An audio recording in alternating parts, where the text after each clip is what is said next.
Hello mga ka-farmers! Ang topic natin ngayon sa video na ito, paano malalaman kung naglalandi o naghihet ang baboy inahin. Magpapatuloy po tayo mga ka-farmers pagkatapos po ng intro.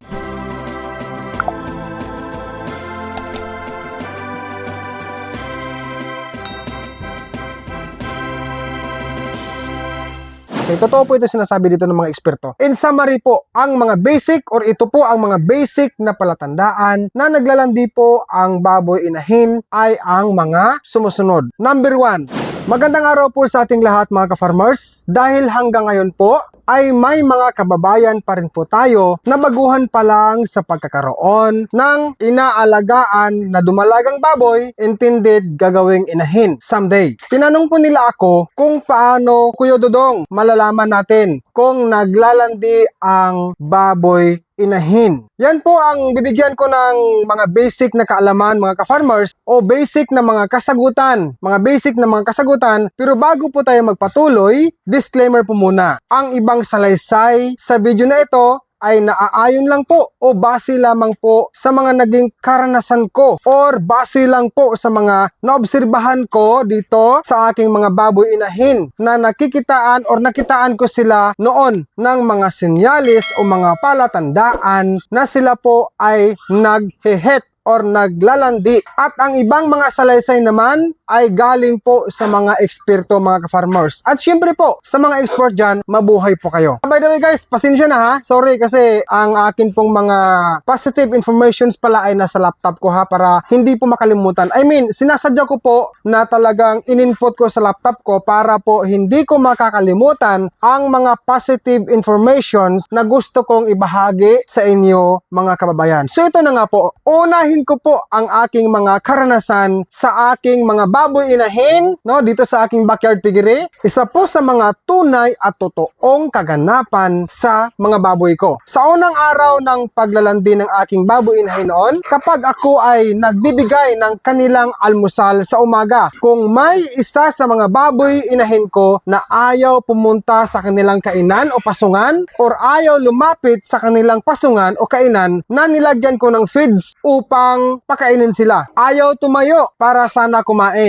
Ang gusto lang po nila ay nakadapa. So ganyan po ang kanilang gusto, nakadapa lamang o kaya nakahiga sa lugar o kulungan nila. Sa ganitong pangyayari mga ka-farmers o sa ganitong status nila na nakita ko noon, dalawang bagay lang po ang pumatak sa aking isipan mga ka-farmers. Una, pwedeng may sakit sila na dinaramdam sa kanilang katawan. Yun po ang unang pumatak sa aking isipan matapos ko silang binigyan ng feeds with feeds sa bawat pasungan o sa bawat kainan nila. So una po na bagay ang pumatak sa aking isipan ay meron or pwedeng meron silang dinaramdam na sakit. Pangalawa po, pwede rin na sila ay nagsisimula na po na naglandi. Sa ganoong kaganapan sa aking baboy noon, nilapitan ko ang nasabing baboy inahin ko noon na nag-het sa first day na yon, na nagsimulang nag-het sa first day na yon. At chiniko agad ang buong katawan nila mula ulo hanggang sa buntutan nila para malaman ko kung may sakit ba sila o may lagnat. Ginawa ko po yun mga ka-farmers para ma-determine ko o talagang malaman ko na sa kanilang pag-remain na nakadapa o nakahiga lamang after ako naglagay ng feed sa kanilang kainan para malaman ko kung may lagnat ba o wala. Pero nung time na yon ay wala pong sakit o kaya wala pong lagnat. Ang sumunod nun, after ako nag-check nun, ay ang labasan ng kanilang ihi, ang bulba mga ka-farmers. Agad ko itong nakita, nagkulay pinkish o namumula at nagsisimula na itong namamaga mga ka-farmers habang wala silang ganang kumain. Yun po ang nakita ko sa kanila. Pagsapit ng tanghali ay unti-unti na silang malikot at maingay sa kanilang kulungan hanggang kinabukasan po maingay pa rin habang naglalandi ang mga baboy inahin ko na hindi silent heater. Kinabukasan o sa pangalawang araw ng paglalandi nila mga kababayan ay unti-unti na rin dumarami or dumadami po ang lumalabas na puting likido or white liquid sa kanilang bulba. Magkakaiba man ang mga baboy inahin natin kung maglandi, pero ganyan po ang nakita kong major na senyales na naglalandi ang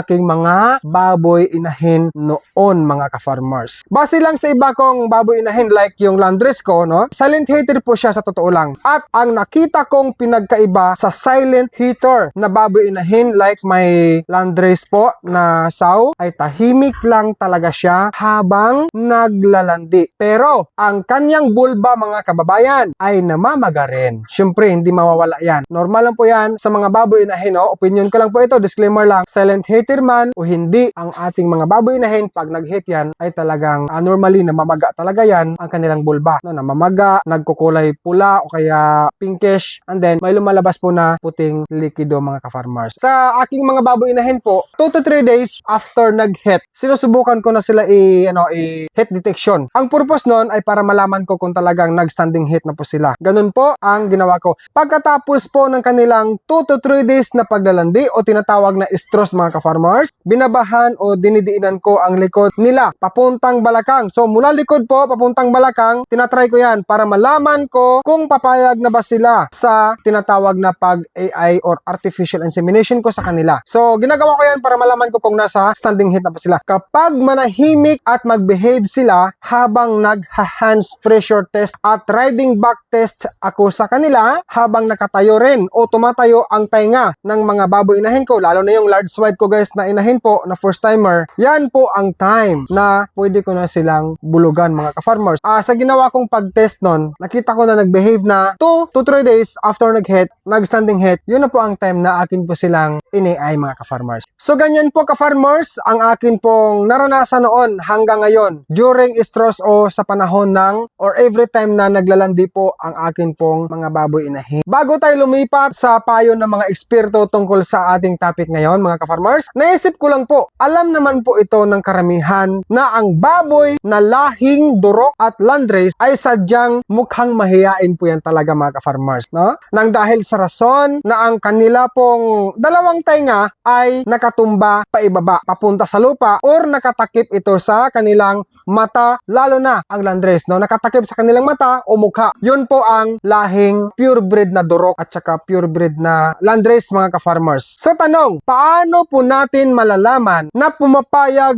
bulugan o nasa standing hit status na ang baboy inahin na durok at landrace? Alam ko po na marami dyan ang mga bihasa o expert na sa pag-alaga ng baboy, pero tanging suggestion ko po para sa mga baguhan. Normally, matatapos ang paglalandi ng baboy inahin sa loob ng 2 to 3 days. Ang gagawin po natin mga kababayan, mga baguhan dyan, kung sakaling meron kang pure durok at pure landrace bred na baboy inahin, 2 to 3 days after ang kanilang paglalandi, try mo pa rin silang testingan ng tinatawag na heat detection mga ka-farmers. Kung mananahimik sila at mag-behave habang ginagawa mo ang heat detection sa pamamagitan po ng pagdiin o pag-try o pagbaba, kung tinatawag ng iba yung babahan mo sila dito sa balakang. Pag mag-behave sila, ibig pong sabihin yan, nasa standing hit sila kahit hindi tumatayo ang kanilang tainga nang dahil nga rin po na ganyan talaga ang lahi na durok at landrace mga ka-farmers. Depende kasi sa lahi ng baboy. Yung durok kasi talagang ganun yan tainga. Basta nakatumba ang tainga. Then landrace ganun din. So pag nag-standing hit yung mga baboy inahin na durok at saka landrace, pag nag-standing hit yan, malalaman po natin yan na sila ay nagbe-behave during hit detection. Sa mga kababayan ko dyan pala na meron pong baboy inahin na durok at saka landrace, kung ano man po ang inyong mga self-experience, comment down below po.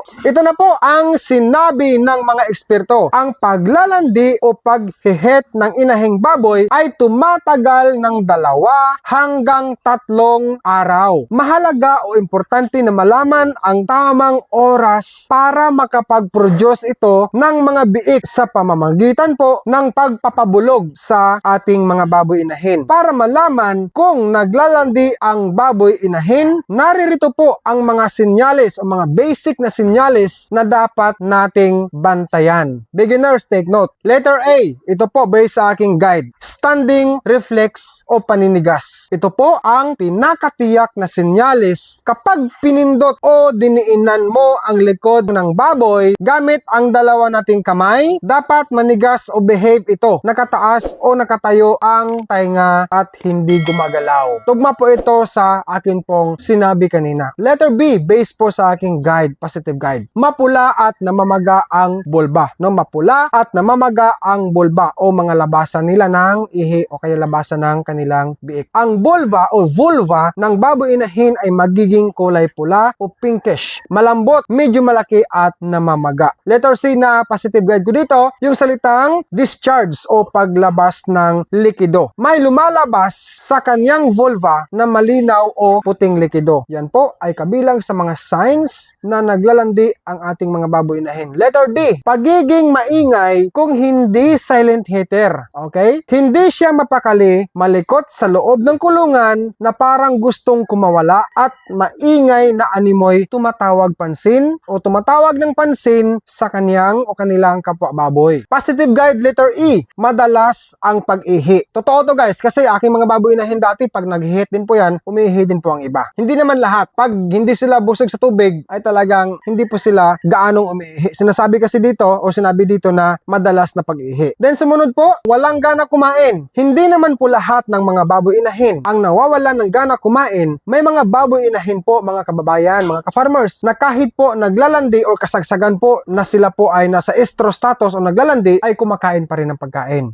At meron ding inahing baboy na kumakain pa rin kahit naglalandi pero mahina lang kumain. So ibig sabihin, meron pong mga baboy inahin, i-example ko na lang po, totoo po ito, dahil based po sa aking mga baboy inahin dito guys, ay talagang meron dito na palakain pa rin kahit naglalandi. Pero sa panahon na siya ay nag-standing hit, ayaw na niyang kumain. Okay, totoo po ito sinasabi dito ng mga eksperto. In summary po, ang mga basic or ito po ang mga basic na palatandaan na naglalandi po ang baboy inahin ay ang mga sumusunod. Number 1, hindi pagkain o kawalan ng gana kumain. Number 2, pamumula at paglaki ng vulva ng baboy inahin. Number 3 po, hindi pagkilos kung sinasampahan o dinidiinan ang likod nila sa standing heat period nila. Number 4, pag-iingay na animoy tumatawag ng pansin sa kanilang kapwa baboy. Number 5, hindi mapakali sa loob ng kulungan na nais or gustong kumawala sa kanilang kulungan. Number 6 po mga kababayan, madalas na pag-ihi. At number 7, paglabas or ang paglabas o pagtagas ng puting likido or white liquid mula sa kanilang bulba, mula sa bulba ng baboy inahin. Totoo po ito guys, no? Yun po mga ka-farmers, ang mga basic na mga